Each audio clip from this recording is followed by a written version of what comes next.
Well, I play me. I play Zoe Bell, stuntwoman from New Zealand, visiting friends of mine that are shooting a movie in Tennessee. And yeah, that's pretty much who I play, me. How did you get involved in this film?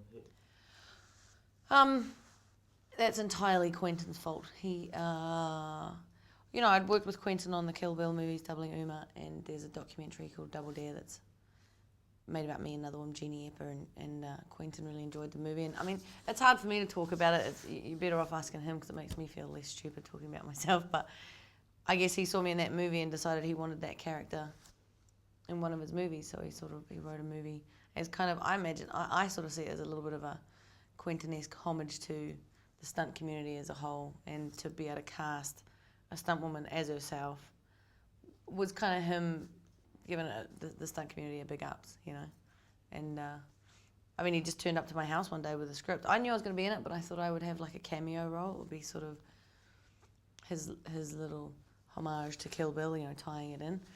But when I first saw the script, I realised I was about to say horribly mistaken, but that's not quite right. I was wonderfully mistaken. I mean, I think I was always born a little. Even as a young kid, I was sort of. I liked being up high, and I liked sort of walking along narrow things and climbing. But I was fairly fearless as a kid. But I certainly wasn't. I don't know. Again, you might want to ask my folks. I'm not sure how much I scared them growing up, but I've never really seen myself as a daredevil. It's not like I like risking life and limb. I mean, if I really think I'm going to die or be broken, that doesn't sound that cool to me, to be honest, But there's calculated risks, and it's sort of, it's pretty similar. You see people that play rugby professionally or any athletes, like the chances of getting injured are pretty high, and you don't think of them as being fearless as such, because that's just the sport that they play, that's their job, and that's their profession, and I kind of feel like it's similar for us. I mean, I'm sure there are completely crazy stunt people out there, but I've always enjoyed speeds and heights and being agile and seeing what my body's capable of, and I enjoy that I get paid for it.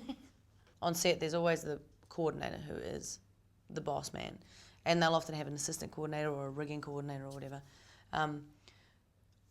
For me, in terms of my involvement, it depends on the team you're working with. Some teams are like, you just do what we tell you and that's it, and that's always a little harder for me, but part of the job, I'll shut up and do it. But I think for my own safety and for my own, you learn from being on set, you learn certain set etiquettes, and you learn when it's appropriate to be like, I don't know, I reckon it'd be cooler if we did this, and when it's cooler to just shut up. And you also learn when it's a good idea to be like, you know what, I think I'm going to get nailed doing it that way. I think if we do it this way, you know what I mean? You've got to keep an eye out for your own safety, but I mean, you're a stunt woman too, so there's an element of it being like, well, if it's going to hurt and there's no way around it, that's just the fact of it. You just have to eat it. That's just how it's going to be, But in terms of like the skill base, I had gymnastics and I had martial arts behind me, so I had the basics there. I had the foundations of technique, and but I definitely did most of my learning on the set of Xena with all the New Zealand stunt boys.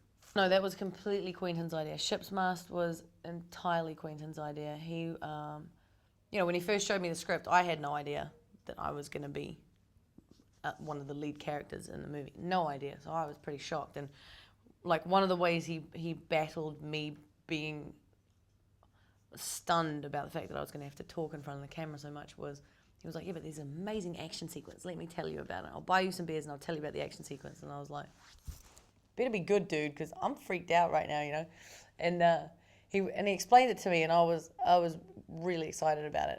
I was like, you're a mad bastard. I don't know where you come up with this shit, but I'm excited about it, And it really became sort of like, it took on a bit of a life of its own as we were shooting, because, I'd never done it before. The stunt coordinator had never worked with that sort of thing before. Quentin had never done it. I mean, I don't know that it's been done before, to be honest with you. It sounds so cliche, but I really don't know if it has.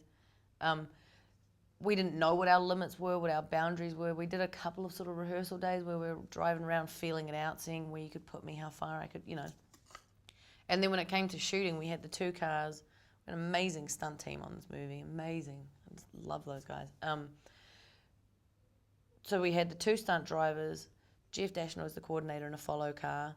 this guy, Al, who's like a stunt driver driving the camera car. So we've got a whole bunch of vehicles out on the road and they're all free moving. They're not on trailers or anything.